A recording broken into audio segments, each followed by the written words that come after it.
Je m'appelle Karine Kanderi, je dirige une entreprise qui s'appelle Kanderi's Product and Services.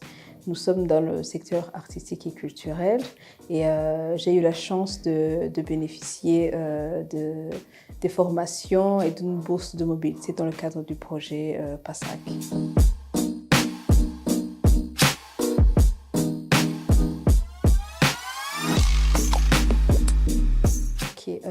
J'ai eu la chance de bénéficier d'une formation en administration culturelle et d'une autre formation en formulation des dossiers. Et je dirais que la première, en administration culturelle, elle est vraiment tombée, je dirais, à pic. Je venais de passer une année et demie. J'avais commencé mon entreprise, mais vraiment sur des bases qui n'étaient pas professionnelles. Et cette formation m'a vraiment aidé à restructurer mon entreprise, cette fois-ci sur des bases qui sont vraiment professionnelles et qui sont, je dirais, particulières aux entreprises culturelles et artistiques. Et par restructuration, je veux dire reformuler la vision de l'entreprise, la mission, recadrer bien les objectifs qui vont vraiment avec la mission et la vision de l'entreprise. Et réorganiser mon équipe, réorganiser les priorités. Et ça a été vraiment, je dirais, la formation qui m'a vraiment, je dirais, poussé moi et mon entreprise à avoir vraiment de très bons résultats. Et la deuxième formation, c'était formation sur la formulation des dossiers. Justement, je pourrais même dire vraiment de façon honnête que les dossiers que même nous envoyons au PASSAC, ils n'étaient pas vraiment, je dirais, professionnels. Et cette formation, et vraiment merci à l'équipe qui était vraiment patient et compréhensif parce qu'on envoyait vraiment des dossiers qui n'étaient pas, non, pas du tout professionnels. Et cette formulation des dossiers, en tout cas, de façon concrète, par exemple, j'ai pu bénéficier après cette formation sur la formulation des dossiers. J'ai été sélectionnée dans un projet qui est financé également par l'Union européenne qui s'appelle Entref. C'était un projet dédié aux femmes qui sont dans l'artisanat, le café et les fleurs, je crois. Et je pense que ça a vraiment joué un grand rôle dans le fait que je sois sélectionnée. Et même actuellement, il y a des projets.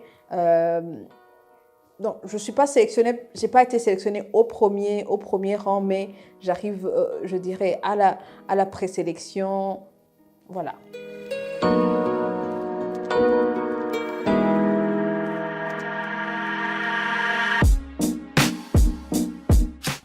Après les formations, j'ai également bénéficié d'une bourse de mobilité qui s'appelle Dakar Art.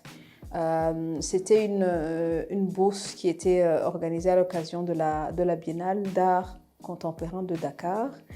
Et c'était vraiment, je dirais, le rêve d'une vie. Le Sénégal, Dakar, c'est comme la capitale vraiment de l'art.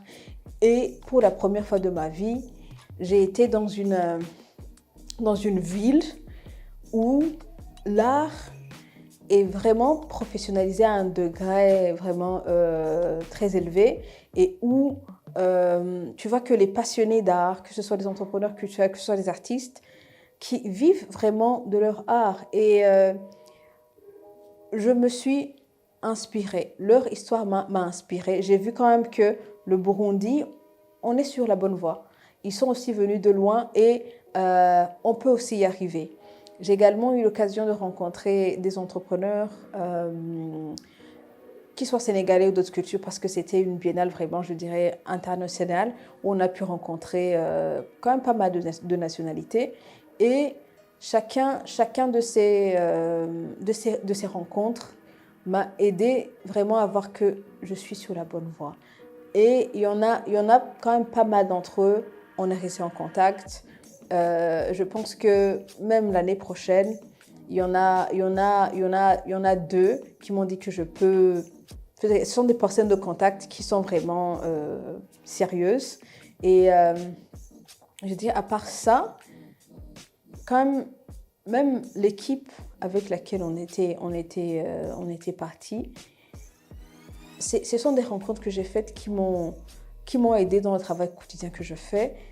Ils m'ont appuyé dans certaines questions, je dirais, logistiques ou même de contact. Ils m'ont aidé à savoir qui je peux contacter si au Burundi, qui fait ce que je fais, quel bailleur serait intéressé à financer mes projets. Et je dirais qu'il y en a même un parmi les artistes avec lesquels on est partis ensemble.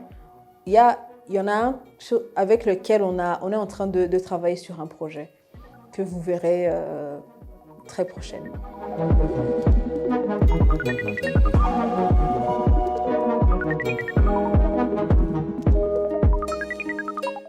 Oh, la première chose dont je suis fière, c'est vraiment le réseautage. C'est vraiment le réseautage parce que au Burundi, je pourrais dire que même le PASAC, ça a été le premier projet qui est vraiment dédié à l'art et à la culture, et à l'entrepreneuriat culturel et artistique.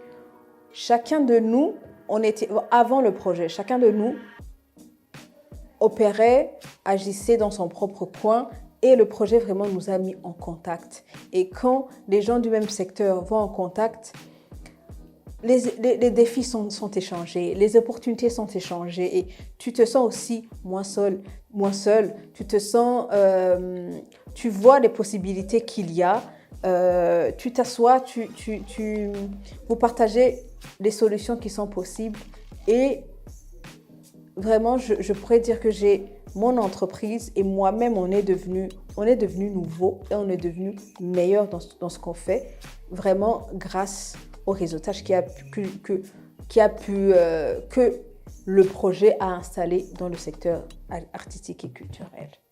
Le PASAC, c'est vraiment le premier projet qui était dédié au secteur artistique et culturel. Et je dirais que ça m'a permis d'abord à me professionnaliser, à professionnaliser vraiment ce que je fais et avoir une vision beaucoup plus large, voir que ce secteur est prometteur et vraiment de façon concrète. Parce que je travaillais vraiment, tu vois, tu as la foi que ça peut marcher, mais vraiment avec le projet PASAC, j'ai vu que c'est possible. C'est un secteur prometteur et qui peut devenir un levier de développement économique pour le pays et pour l'Afrique en général. Oui. Et je dirais, si on parle de point A, je dirais que j'étais du point A au point E, oui, grâce au projet PASAC.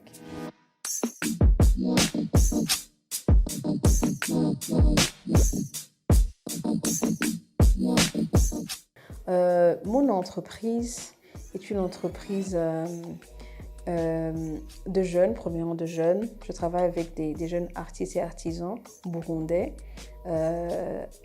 Notre vision, c'est vraiment de promouvoir le Made in Burundi et d'offrir des produits et des services qui sont, je dirais, eco-friendly, on utilise la majorité de la matière première qu'on utilise dans notre entreprise. C'est une matière première biodégradable.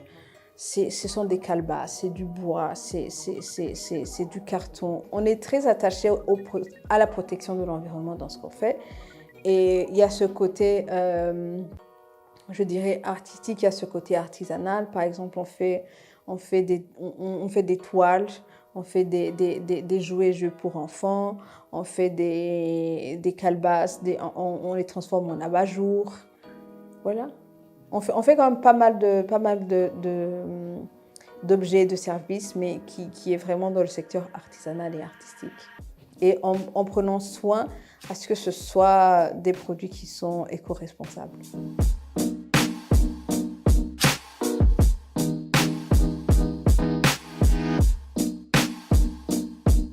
Je n'ai vraiment qu'une seule recommandation qui serait celle je dirais de